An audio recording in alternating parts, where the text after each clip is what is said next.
Hey, Brother Barlow, what is that? Shrimp fajitas. And it is delicious.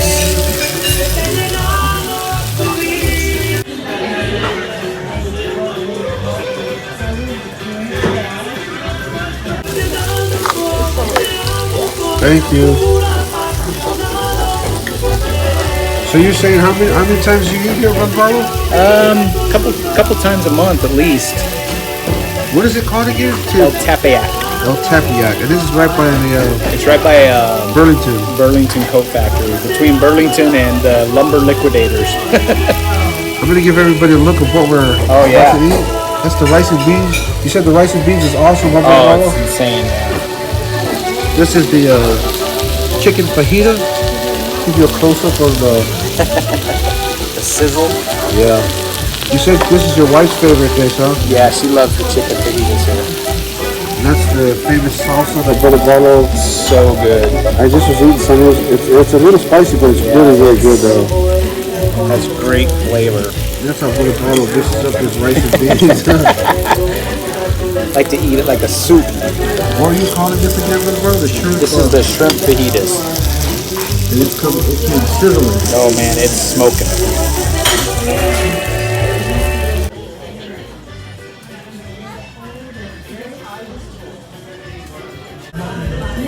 Well, welcome to another segment of Getting to Our Elders Quorum. As you can see, I'm here with Brother Barlow. We've just eaten our excellent dinner. Thank you very much for inviting me, Brother Barlow. Awesome.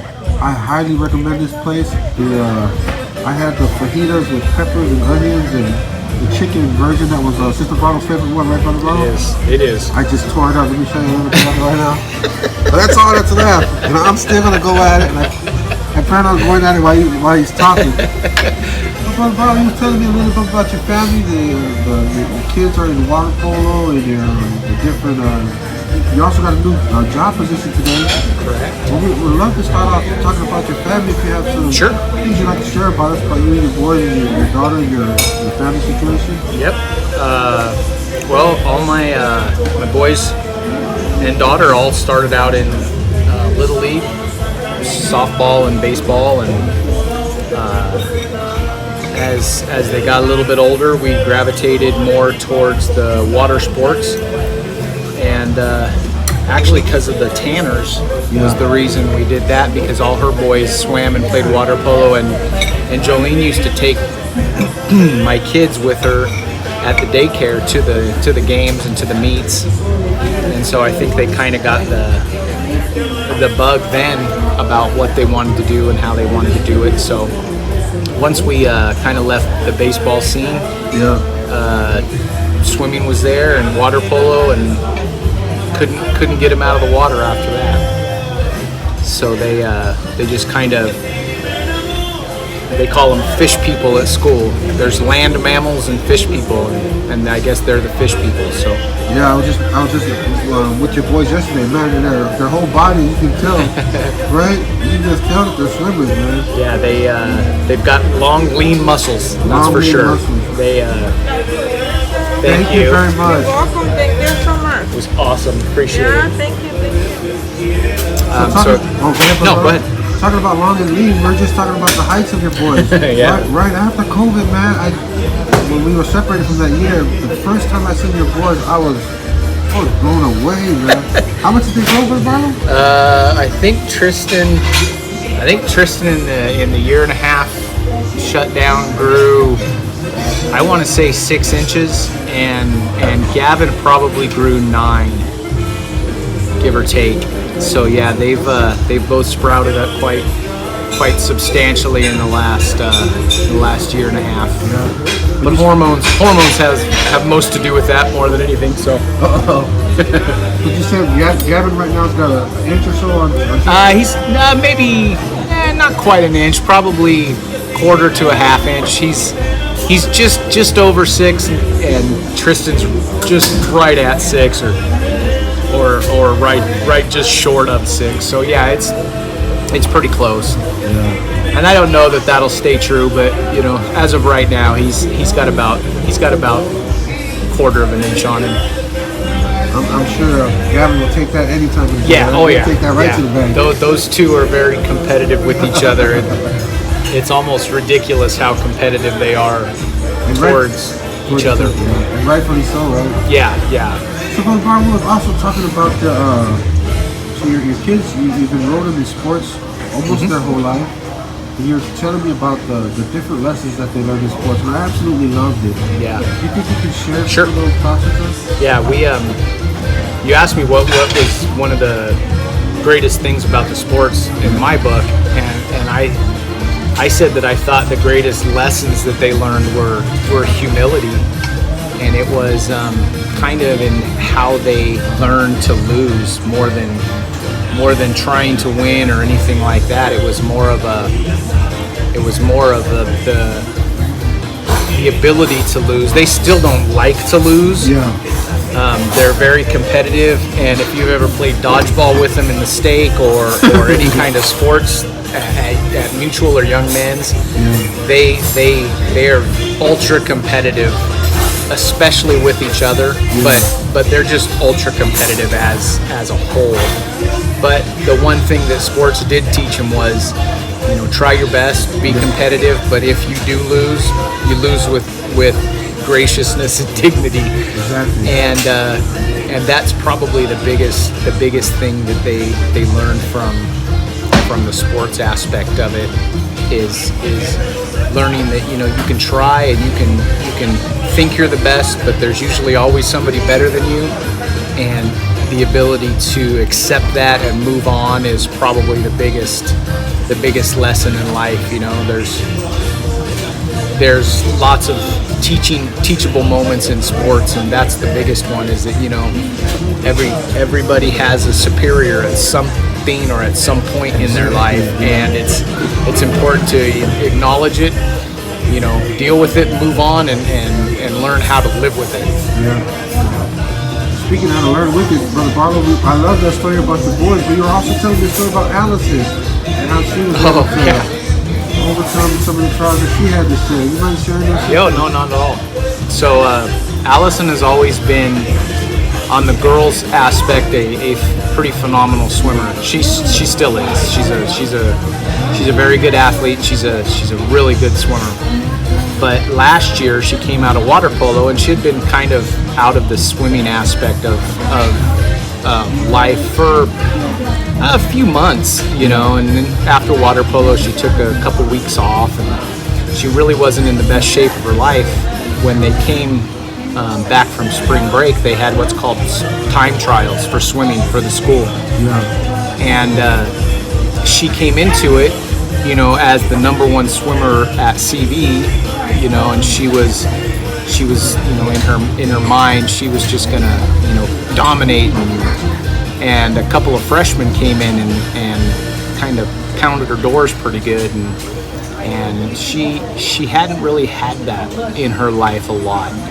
And so when she ended up having that trial in her life, we told her she had a choice. She could fold and give into it and not do your best, or you could double down and buckle down and do the best you can and let the cards fall where they will. And she was pretty down for a couple of days about not wanting to do swim anymore, and past high school, and she didn't really care if she swam her senior year in high school, and she was it was a kind of a blow to her ego. And what happened was she buckled down, she doubled down her efforts, and she actually did quite well at the end of the year. She went to CIF. She got her team won their league, and she was again back up at the number 1, number 2 slot in the swimming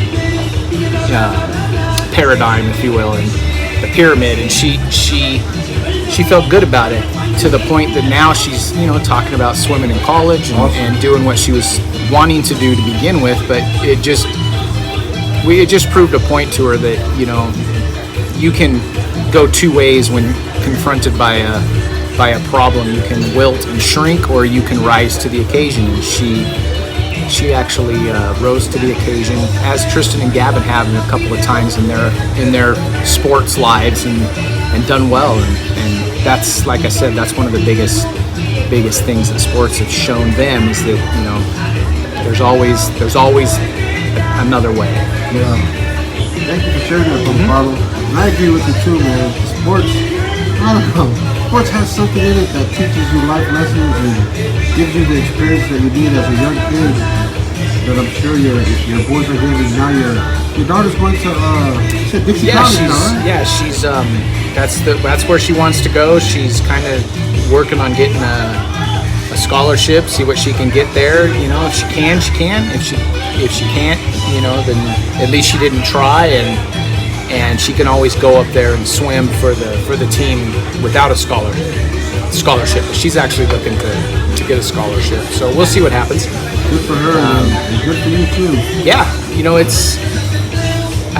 I've always, you know, for a while there, when they were in their preteens year, I'm thinking, you know, me and my wife had long discussions about, you know, are we pushing them too hard? Are we, you know, and we, that's kind of when we had the whole discussion about baseball and, you know, do something else for 6 months. If you want to go back to baseball, you can, you know, but we're going to take you out of baseball. We're going to make you do something else for a little while, just to, you know, see where your head's at. And that's when they found water polo and swimming, and it was, you know, from that point on, it was. Exactly what the doctor ordered. Yeah, it was. Yeah, 6 months in, we're like, hey, you know, your 6 months is up. You guys want to go back to baseball?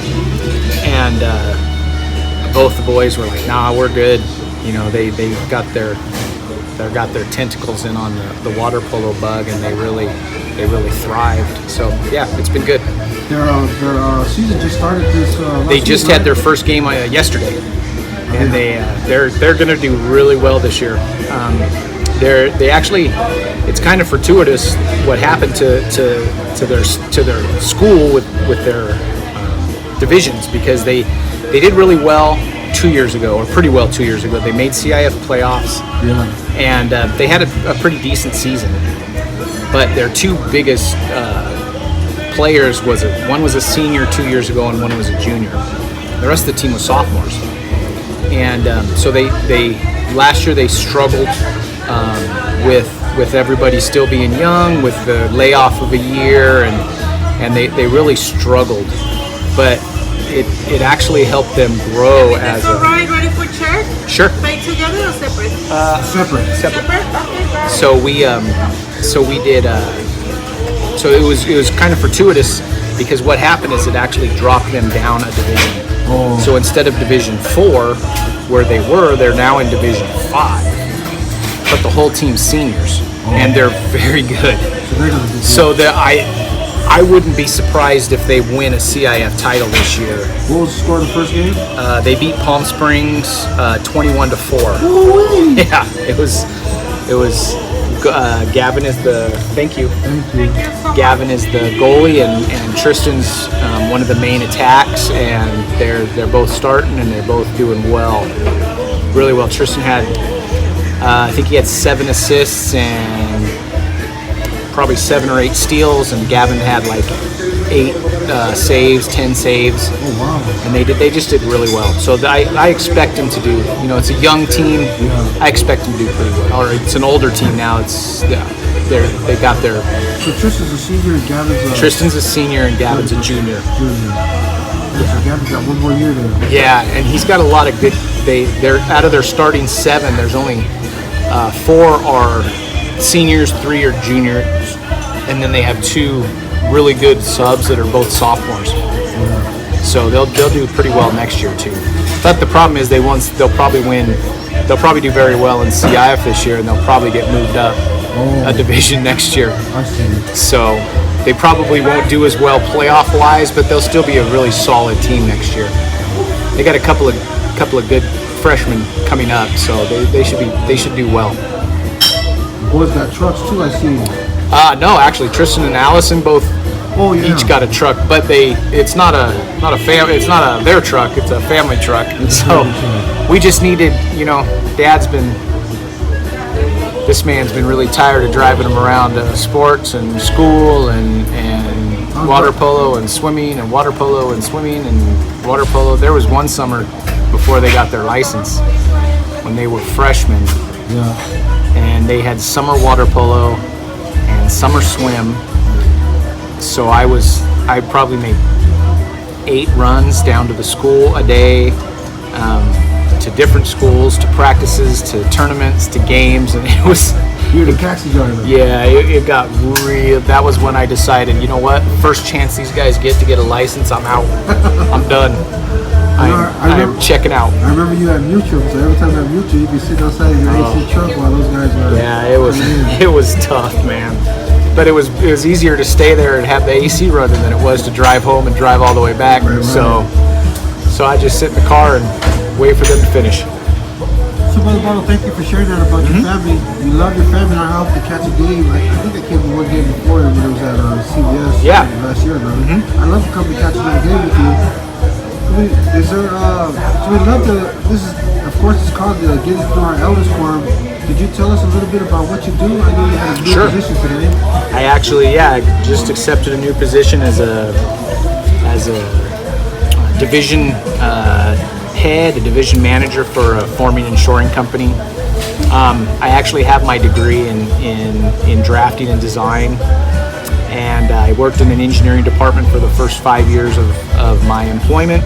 Well, I worked plumbing and pipeline for right out of high school and worked my way through college, working during the day and going to school at night. And then got my degree in drafting and design, and started with an architectural design firm designing parking structures. And then they got bought by a bigger company, and then I was designing bridges and parking structures still, but bridges. Didn't you say you designed the wall for the temple? I designed all the forms for the concrete walls of the temple. Wow. With Leighton Construction. That was my forms that Do you remember how thick it was? The interior walls, well, it depends. The lowest ones I think were 18 inches thick, and as they went up, I think they got to the top 8 or 10 inches. But yeah, it's 18, 24 inches at the bottom. That's all concrete. Yeah, the whole building's concrete. And then they just faced it with marble. So yeah, it was fun. That was a good job. So what do you do right now, Brother? So right now I'm about my 3rd year in engineering. One of the owners of the company that I worked for his name was Andy Filak, and he was an old guy, and he just had. He wasn't afraid to just tell you what he thought and what he did. And he looked at me one day and said, "You're not an engineer."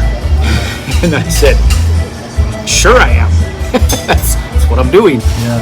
And he looked at me and said, "No, you're a salesman. You need to be in sales."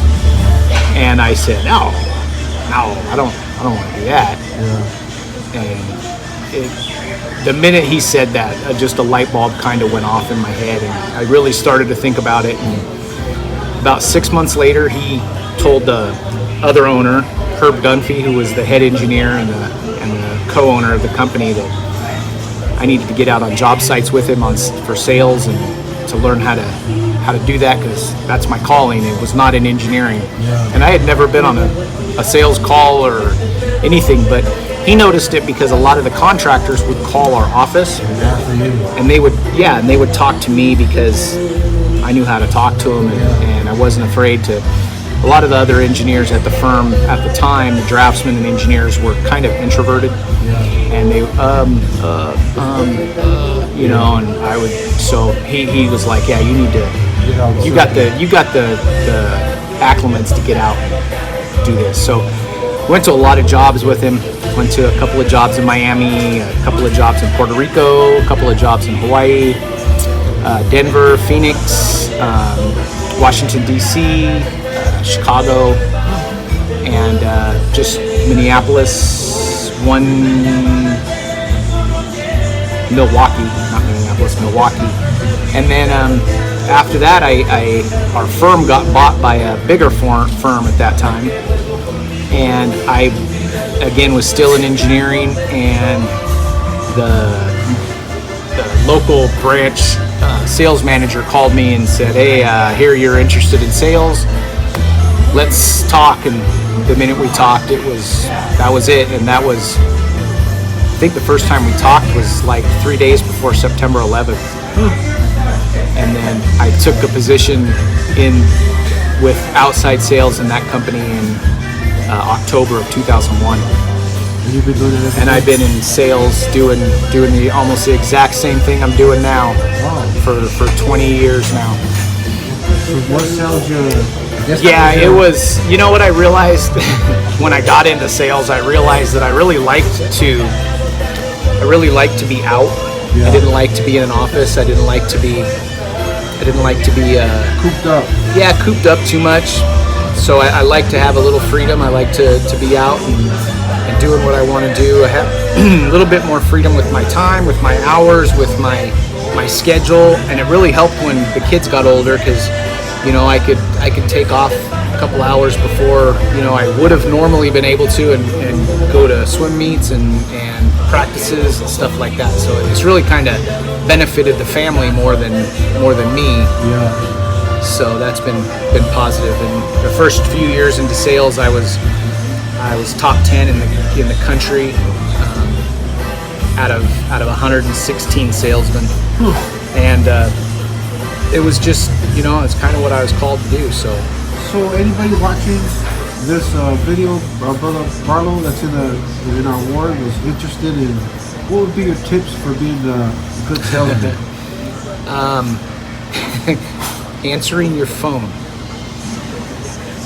You'd be shocked at how many people don't answer their phones when you call them. Yeah. And as a salesman, I mean, answering your phone is number one, and just being available to people, whether it be text, phone, email, you know, answering them and being being where you need to be when you need to be there is just key. You know, a lot of successful salesmen will tell you it's just, you know, being available more than anything else. You know, product knowledge is great and fantastic. If you have product knowledge, is key, but if you're not willing to talk to your customers or answer their phones or answer their questions, then you're not going to be very successful. So it's really just a matter of everybody always asks me, you know, how do you do your job? I just answer my phone. Really and truly, that's it. Well, thank you for sharing that, Brother Barlow. Sure. What you're currently calling right now is a Sunday school teacher with the youth, I right? am a youth Sunday school teacher. And with the nesting, I think our first week we had 26 kids in the 15 to 18 age. So it was with the Pioneer Ward, and it was good. It was a little rambunctious, but we kind of got to know each other a little bit, and had a pretty good lesson. And I think I'm teaching again this week. I think, and we'll see how it goes this week. Well, I've taught with you in the preschool before, and I've always enjoyed your spirit that you brought to the classroom, Brother Barlow. I enjoyed your teaching. As a matter of fact, when I first got called to the elders quorum, I think you were one of my first persons I called up. You remember what I asked you, Brother Barlow? Yeah, if I could interject in elders quorum and participate more. Yeah, because I love your sense of humor, Brother Barlow. I think you bring something that, in a classroom environment when everybody's just giving scriptures and the same answers over and over, you tend to want to... I'm definitely not afraid to crack something wise off to the side. Exactly. And I love that, man, because I think every classroom needs a little bit of humor added to it. So. Yeah, I really... You have that part of your teaching, right? Yeah, I do. I really try to make it as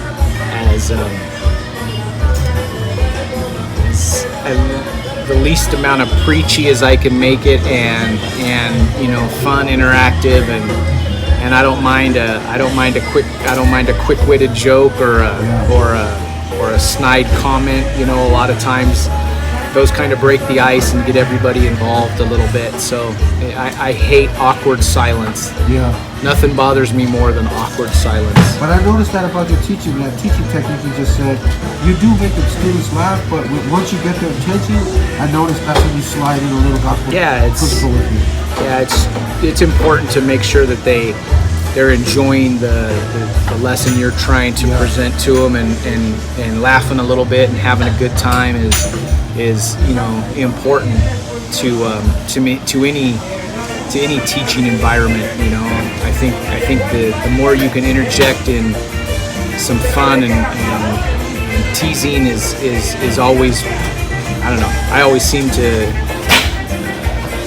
enjoy that aspect of it, is just trying to make everybody enjoy it and be involved. I think when there's joking and a little volatility or a little funny aspects of a lesson, you can throw it out there, but you can always bring it back. You can always bring it back and make sure that they're getting the spiritual message as well as the fun and frivolity.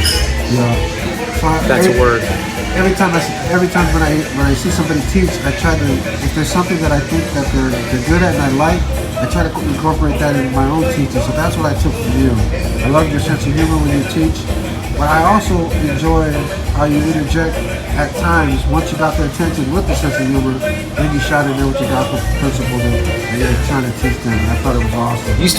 There used to be a brother in the ward before everything was merged and joined together, and he was a doctor, and every lesson involved some aspect of medical field. But he would tell a story about a kid who came in with X and Y, and it would be a totally engrossing story, and you'd just be like, totally spent into what he was teaching. And then the minute he had you, he would throw what the topic of his conversation was, and it always tied into whatever medical emergency was going on at the time. And it always enthralled me that he could do that, and I really tried to emulate that as much as I could. Most people don't understand inertia and shear and everything else that you learn in engineering, but you can always try to bring some form of real life into the lesson, and then really kind of drive the point home with some religious preaching. Well, thank you, Brother Barlow. I think the waitresses keep looking at us. I know, we're going to get out of here. Yeah, we've been here a while. Yeah, but thank you for the interview, Brother Barlow. No problem. Any last words you want to share before we go?